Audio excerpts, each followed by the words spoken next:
Hello, welcome back to my YouTube channel. അപ്പോൾ ഇന്നത്തെ പരിപാടി എന്താണെന്ന് വെച്ചിട്ടുണ്ടെങ്കിൽ ഇന്ന് നമുക്ക് കുറച്ചധികം മേക്കപ്പ് വർക്ക്സും കാര്യങ്ങളൊക്കെ ഉണ്ട് കേട്ടോ.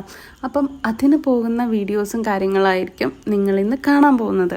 നമ്മൾ ബൈക്കിലാണ് പോകുന്നത് കൊണ്ട് എല്ലാ സാധനങ്ങളും ഞാൻ ആ ഒരു പെട്ടിയിലാണ് കുത്തിക്കൊള്ളിച്ച് വെച്ചേക്കുന്നത് കേട്ടോ.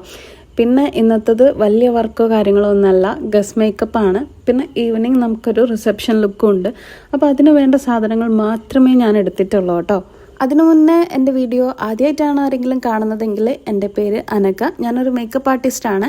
അപ്പം എൻ്റെ ഇൻസ്റ്റാ ഐ ഡിയും കാര്യങ്ങളൊക്കെ ഞാൻ ഇവിടെ കൊടുത്തേക്കാം. നിങ്ങൾ കയറി നോക്കി നിങ്ങൾക്ക് വീഡിയോസും കാര്യങ്ങളൊക്കെ ഇഷ്ടമാണെങ്കിൽ നിങ്ങളുടെ ബിഗ് ഡേക്ക് എന്നെ ബുക്ക് ചെയ്യാവുന്നതാണ്. ഞാൻ ഓൾ കേരള സർവീസ് അവൈലബിൾ ആണ് കേട്ടോ. അപ്പം നമ്മൾ ഏകദേശം ഒരു 3 മണി 4 മണി ആവുന്ന സമയത്ത് നമ്മൾ വീട്ടിൽ നിന്ന് ഇറങ്ങിയിട്ടുണ്ട്. കാലിക്കറ്റ് തന്നെയായിരുന്നു ഇന്നത്തെ വർക്കും വന്നേക്കുന്നത്. ഞാനിപ്പോൾ ചെയ്തുകൊണ്ടിരിക്കുന്നത് ഒരു ഗസ് മേക്കപ്പ് ലുക്കാണ് കേട്ടോ. പിന്നെ ഈ ചേച്ചിയുടെ 2 മക്കൾക്കും ആയിരുന്നു നമുക്ക് രാവിലെ ചെയ്യാനുണ്ടായിരുന്നത്. പിന്നെ ഗൈസ്, കുറച്ച് പേർക്ക് ഈ മേക്കപ്പിനെ പറ്റിയിട്ടൊക്കെ കുറച്ചധികം തെറ്റിദ്ധാരണകളുണ്ട്. അപ്പോൾ അതൊക്കെ ഞാൻ ഈ ഒരു വീഡിയോയിൽ ഞാൻ ക്ലിയർ ആക്കി തരാം കേട്ടോ. നമ്മൾ ഗസ് മേക്കപ്പിനൊക്കെ റേറ്റ് പറയുന്ന സമയത്തെ റേറ്റ് കേട്ട് കഴിഞ്ഞിട്ട് അവർ പറയും, ഗസ് മേക്കപ്പിന് ഇത്ര റേറ്റോ? നമ്മൾ ബ്രൈഡിന് ചെയ്യുന്ന പോലെ തന്നെയാണ്. അത്ര പ്രൊസീജിയേഴ്സ് കാര്യങ്ങൾ ഇല്ലെങ്കിൽ പോലും നമ്മൾ എടുക്കുന്ന സ്ട്രെയിനും കാര്യങ്ങളൊക്കെ സെയിം തന്നെയാണ്. വ്യത്യാസങ്ങളോ കാര്യങ്ങളോ ഒന്നും വരാൻ പോകുന്നില്ല. നിങ്ങൾക്ക് ഈ വീഡിയോയിൽ കാണുമ്പോൾ നിങ്ങൾക്ക് മനസ്സിലാവുന്നതായിരിക്കുന്നു. ജസ്റ്റ് ടച്ച് ചെയ്താൽ മതി എന്നാണ് അവർ പറയാറുള്ളത്. ഇവിടെ എന്താണ് ഈ ജസ്റ്റ് ടച്ചിങ് കൊണ്ട് നിങ്ങൾ ഉദ്ദേശിക്കുന്നത്? റേറ്റ് കുറച്ച് തരാൻ വേണ്ടിയിട്ടാണോ ഈ ജസ്റ്റ് ടച്ചിങ്? ഈ ജസ്റ്റ് ടച്ചിങ് എന്ന് പറഞ്ഞിട്ടുണ്ടെങ്കിൽ അവർക്ക് തന്നെ ചെയ്യാവുന്നതേ ഉള്ളൂ ജസ്റ്റ് ടച്ചിങ്. അതിനൊരു മേക്കപ്പ് ആർട്ടിസ്റ്റിനെ ബുക്ക് ചെയ്യേണ്ട ആവശ്യം ഉണ്ടോ? അത് നിങ്ങൾക്ക് തോന്നുന്നുണ്ടോ? നമ്മൾ ഈ പെട്ടിയും കിടക്കൊക്കെ എടുത്തിട്ട് അവരുടെ വീട്ടിൽ പോകും. പിന്നെ അവിടെ നിന്ന് നമ്മൾ യൂസ് ചെയ്യുന്ന പ്രോഡക്റ്റ് നമുക്ക് റേറ്റ് കുറച്ചിട്ട് അത്രയും ചീപ്പായ പ്രോഡക്റ്റും കാര്യങ്ങളൊക്കെ യൂസ് ചെയ്തിട്ട് അവർക്ക് റേറ്റ് അത്രയും കുറച്ചിട്ട് കൊടുക്കാവുന്നതാണ്. പക്ഷേ ഞാൻ അങ്ങനെ ചെയ്യത്തില്ല. അവരുടെ സ്കിന്ന് കാര്യങ്ങൾ നോക്കിയിട്ടും പിന്നെ ഈ മേക്കപ്പ് ആ ഒരു സമയത്തേക്ക് ഞാൻ മേക്കപ്പ് ചെയ്ത് കഴിഞ്ഞിട്ട് എങ്ങാനും എനിക്ക് പൈസ കിട്ടും, പിന്നെ അവരുടെ സ്കിന്നിന് പ്രോബ്ലമായി സീനായി അത് നമ്മൾ ഏറ്റെടുക്കണ്ടേ. അതുകൊണ്ട് അവരുടെ സ്കിന്ന് ഓക്കെ ആയിട്ടുള്ള പ്രൊഡക്ട്സും കാര്യങ്ങളും മാത്രമേ ഞാൻ യൂസ് ചെയ്യാറുള്ളൂ. അപ്പം അതിനനുസരിച്ചിട്ടുള്ള റേറ്റാണ് ഞാൻ ഗസ്റ്റ് മേക്കപ്പ് ലുക്കിനും പറയാറുള്ളത് കേട്ടോ. അത് വെച്ചിട്ട് ഭയങ്കര കൂടുതലെന്നല്ല, അത്യാവശ്യം അഫോർഡബിൾ ആയിട്ടുള്ള റേറ്റ് തന്നെയാണ് ഞാൻ പറഞ്ഞു കൊടുക്കാറുള്ളത്.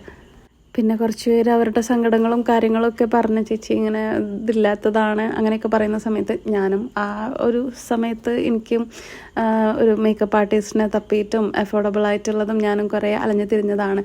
അപ്പോൾ എനിക്കതൊക്കെ മനസ്സിലാക്കിയിട്ട് ഞാൻ കുറച്ച് കൊടുക്കും. ഇവിടെ എൻ്റെ ട്രാവൽ എക്സ്പെൻസ്, പെട്രോൾ അടിക്കാൻ പോലുള്ള പൈസ ഞാൻ അതിൽ നിന്ന് വാങ്ങാറില്ല. ഞാൻ ചെയ്തവർക്ക് അറിയാൻ മതിയാകും, കാണുന്നവർക്ക് അറിയാൻ മതിയാകും. അപ്പം ഞാനങ്ങനെ വാങ്ങാറില്ല. ഞാൻ അഫോർഡബിൾ ആയിട്ട് തന്നെയാണ് ചെയ്ത് കൊടുക്കൽ. അപ്പോൾ ഈ റേറ്റ് പറയുമ്പോൾ പോലും പറ്റാത്ത ആൾക്കാരുണ്ട് കേട്ടോ. പിന്നെ കുറച്ച് ആൾക്കാരുണ്ട് കേട്ടോ കമ്പയർ ചെയ്യുന്നത്. നമ്മളിപ്പോൾ ഇവിടെ റേറ്റ് പറഞ്ഞിട്ടുണ്ടെങ്കിൽ അപ്പുറത്ത് ഇത്ര റേറ്റ് ഇല്ലല്ലോ, അവിടെ ഇത്ര റേറ്റ് ഇല്ലല്ലോ എന്ന് പറയുന്ന ആൾക്കാരുണ്ട്. ഞാൻ എൻ്റെ റേറ്റാണ് പറഞ്ഞേക്കുന്നത്. അവരെങ്ങനത്തെ പ്രൊഡക്റ്റാണ് യൂസ് ചെയ്യുന്നതെന്ന് എനിക്കറിയില്ല. അവരെന്ത് മേക്കപ്പാണ് ചെയ്യുന്നതെന്നും അറിയത്തില്ല. ഞാൻ എങ്ങനെയാണ് എൻ്റെ ഇതിനനുസരിച്ചിട്ടാണ് ഞാൻ റേറ്റ് പറയാറുള്ളത്. അതും ബഡ്ജറ്റ് ഫ്രണ്ട്ലി ആയിട്ട് തന്നെയാണ് ഞാൻ എല്ലാവർക്കും ചെയ്തു കൊടുക്കാറുള്ളത് കേട്ടോ. ഇവിടെ വേറെയും പ്രശ്നം വരുന്നുണ്ട്. നമ്മൾ ഈ ബഡ്ജറ്റ് ഫ്രണ്ട്ലി ആയിട്ട് ചെയ്തു കൊടുക്കുന്ന സമയത്ത് ക്ലയൻറ്റിനോട് റേറ്റും കാര്യങ്ങളൊക്കെ പറയുന്ന സമയത്തുണ്ടല്ലോ, അവർ പറയും ബഡ്ജറ്റ് ഫ്രണ്ട്ലി ഇത്ര റേറ്റിന്, അപ്പോൾ ചീപ്പ് പ്രോഡക്ട്സും കാര്യങ്ങളൊക്കെ ആയിരിക്കും യൂസ് ചെയ്യുന്നുണ്ടാവുക, മേക്കപ്പ് കൊള്ളത്തില്ല അങ്ങനെ വിചാരിച്ചിട്ട് പോകുന്ന ടീംസും ഉണ്ട് കേട്ടോ. നമ്മൾ റേറ്റ് കൂട്ടിയാലും പ്രശ്നം, റേറ്റ് കുറച്ചാലും പ്രശ്നം. എന്താ ചെയ്യുക? എനിക്ക് അങ്ങനെ കുറേ അധികം എക്സ്പീരിയൻസ് ഉണ്ടായിട്ടുണ്ട് കേട്ടോ. ഈ റേറ്റ് കുറച്ചാലും കൂട്ടിയാലൊക്കെ പ്രശ്നമായിട്ട് ഇങ്ങനെ പറയുന്ന ആൾക്കാരെ. അപ്പുറത്ത് ഇത്ര അധികം റേറ്റ് ഉണ്ടല്ലോ, നിങ്ങൾ ഭയങ്കര ചീപ്പായിട്ടാണോ ചെയ്യുന്നത് എന്നുള്ള സാധനമൊക്കെ എന്നോട് കുറേ ആൾക്കാർ ചോദിച്ചിട്ടുണ്ട്. അപ്പോൾ ഞാൻ പറഞ്ഞു, ഞാനെങ്ങനെയാണ് ചെയ്യുന്നത്, നിങ്ങൾ ഓക്കെ ആണെങ്കിൽ മാത്രം എടുത്താൽ മതി, ഇല്ലെങ്കിൽ അപ്പുറത്ത് പോയിക്കോളൂ എന്നാണ് ഞാൻ പറയാറുള്ളത് കേട്ടോ. എൻ്റെ വർക്ക് കണ്ട് ഇഷ്ടപ്പെട്ടാൽ മാത്രം എടുത്താൽ മതി എന്നാണ് കേട്ടോ ഞാൻ പറയാറുള്ളത്.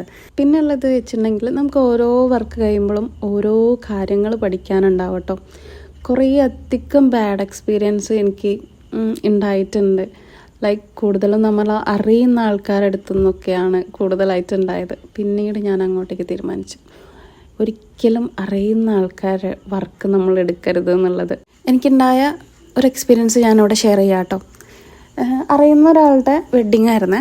അപ്പോൾ വെഡ്ഡിങ്ങിന് ഇങ്ങനെ മേക്കപ്പ് ചെയ്താൽ മതി എന്ന് പറഞ്ഞിട്ട് എൻ്റെ അടുത്ത് വന്നിട്ടുണ്ടായിരുന്നു. അപ്പോൾ ഞാൻ അറിയുന്ന ആളായതുകൊണ്ട് എനിക്ക് പറ്റിയ മണ്ടത്തരം അഡ്വാൻസോ കാര്യങ്ങളൊന്നും ഞാൻ വാങ്ങിയിട്ടുണ്ടായിരുന്നില്ല. അങ്ങനെ നമ്മൾ വെഡ്ഡിങ്ങിൻ്റെ കാര്യങ്ങളും സംഭവങ്ങളൊക്കെ ഡിസ്കസ് ചെയ്ത സമയത്ത് അപ്പോൾ നമ്മളെന്താ കൺഫേം ചെയ്ത് ആ ഡേറ്റൊക്കെ കൺഫേം ചെയ്ത് അപ്പോൾ നമുക്ക് വേറെ വർക്ക് വരുന്ന സമയത്ത് നമ്മൾ എടുക്കില്ല, കാരണം നമുക്ക് ഓൾറെഡി വർക്ക് ഉണ്ടല്ലോ. അങ്ങനെ എന്താ പറയുക, നമ്മളെ ട്രസ്റ്റ് ഇല്ലാണ്ട് അവർ വേറൊരു മേക്കപ്പ് ആർട്ടിസ്റ്റിനെ ഏൽപ്പിച്ചു. അങ്ങനെ നമുക്ക് വന്നവർക്കും പോയി, കിട്ടിയതിട്ടില്ലാന്ന് താനും. അങ്ങനെ 3G ആയ സമയങ്ങളും എനിക്ക് ഉണ്ടായിട്ടുണ്ട് കേട്ടോ.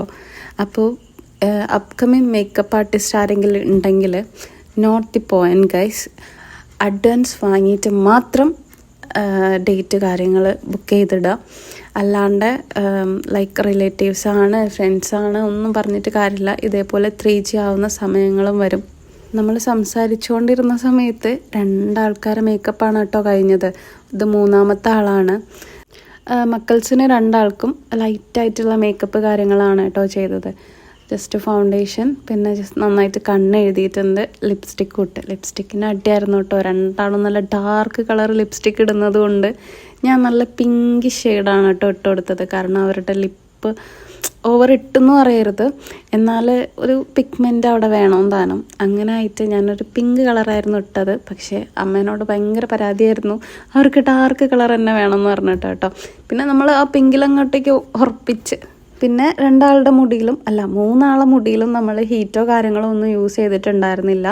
ചേച്ചിയുടെ മുടിയിൽ എന്താ പ്രശ്നം എന്ന് വെച്ചിട്ടുണ്ടെങ്കിൽ ബോട്ടോക്സ് കാര്യങ്ങൾ ചെയ്തത് കൊണ്ട് അത്ര ടൈമും ആയിട്ടുണ്ടായിരുന്നില്ല. ഐ തിങ്ക് 2 മാസം എങ്ങാണ്ടോ ആയിരുന്നുള്ളൂ ബോട്ടോക്സ് ചെയ്തിട്ട്. അപ്പം നമ്മളങ്ങനെ എന്തെങ്കിലും കെമിക്കൽ ട്രീറ്റ്മെൻറ്റോ കാര്യങ്ങളോ ചെയ്തിട്ടുണ്ടെങ്കിൽ നമ്മൾ ഹീറ്റ് യൂസ് ചെയ്യുന്ന സമയത്ത് ഹെയറും കാര്യങ്ങളൊക്കെ ഡാമേജ് ആവും. അതുകൊണ്ട് നമ്മൾ ഹീറ്റ് കാര്യങ്ങളൊന്നും യൂസ് ചെയ്തിട്ടുണ്ടായിരുന്നില്ല. അപ്പോൾ ചേച്ചിക്ക് നമ്മൾ അതേപോലെ സിമ്പിളായിട്ടുള്ള ഹെയർ സ്റ്റൈലാണ് കേട്ടോ കൊടുത്തത്. കാരണം ബോട്ടോക്സ് ചെയ്തുകൊണ്ട് ആളുടെ മുടി ഓൾറെഡി സോഫ്റ്റ് ആയിട്ട് കിടക്കുകയാണ്. അപ്പോൾ അതിൽ നമുക്കൊരു കുത്തപ്പ് മിനാറൊന്നും പണിയാൻ കഴിഞ്ഞിട്ടുണ്ടായിരുന്നില്ല. ചേച്ചി സാധാരണ കെട്ടുന്ന പോലെ തന്നെ നമ്മൾ സിമ്പിളായിട്ടാണ് കെട്ടി കൊടുത്തിട്ടുണ്ടായിരുന്നത്. എന്നിട്ട് ഹെയർ എക്സ്റ്റൻഷൻ വെച്ചിട്ട് ബാക്കിൽ ബ്രൈഡ് ചെയ്യാണ് കേട്ടോ ചെയ്തത്. മക്കൾസിലാണെങ്കിലും ഒരാൾക്ക് ഇതാ ഞാൻ ട്വിസ്റ്റ് ചെയ്തിട്ടാണ് ചെയ്തത്, മറ്റേ ആൾക്ക് ഞാൻ ബ്രൈഡ് ചെയ്യാണ് കേട്ടോ ചെയ്തത്. 2 ആൾക്കും മേക്കപ്പ് ഇടാൻ ഇഷ്ടമായതുകൊണ്ട് നന്നായിട്ട് എന്നോട് സഹകരിച്ചിട്ടുണ്ടായിരുന്നു കേട്ടോ. നല്ല അടിപൊളി മക്കളായിട്ട് ഇരുന്ന് തന്നിട്ടുണ്ടായിരുന്നു. അതുകൊണ്ട് എനിക്ക് ചെയ്യാനും ഈസി ആയിരുന്നു. അപ്പോൾ ഇതാണ് കേട്ടോ 2 ആളുടെയും ഫൈനൽ ലുക്ക് വന്നേക്കുന്നത്. 2 ആൾക്കും നമ്മൾ സിമ്പിളായിട്ടാണ് കേട്ടോ ചെയ്ത് കൊടുത്തേക്കുന്നത്. എനിക്കിത് കാണുമ്പോൾ അത്ഭുതദ്വീപ് സിനിമയിലെ ചില രംഗങ്ങളും കാര്യങ്ങളൊക്കെ ആട്ടോ. എനിക്ക് കറക്റ്റായിട്ട് എന്താ മനസ്സിലാവില്ല, പക്ഷെ എനിക്കിത് കാണുമ്പോൾ അതാണ് ഓർമ്മ വരുന്നത്.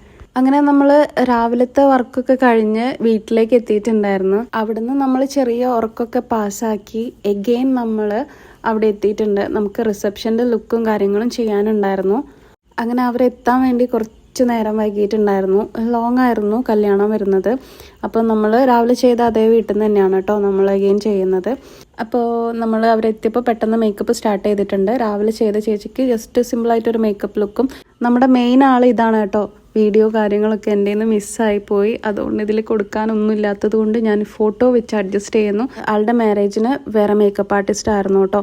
നമുക്ക് ഹെയറിൽ കുത്തപ്പ് മീനാറോ കാര്യങ്ങളോ പണിയാനൊന്നും പറ്റിയില്ല. കാരണം രാവിലെ അടിച്ച ആ സ്പ്രേ നല്ല ഹാർഡായിട്ട് ഹെയറിൽ കിടക്കുന്നുണ്ടായിരുന്നു. നമ്മൾ കുറേയൊക്കെ റിമൂവ് ചെയ്തു, പക്ഷേ എന്നാലും അവിടെ കിടപ്പുണ്ടായിരുന്നു. അതുകൊണ്ട് നമുക്ക് ഹീറ്റ് യൂസ് ചെയ്യാനോ ഒന്നിനും പറ്റിയിട്ടുണ്ടായിരുന്നില്ല. പിന്നെ നമുക്ക് ഒട്ടും സമയം ഉണ്ടായിരുന്നില്ല.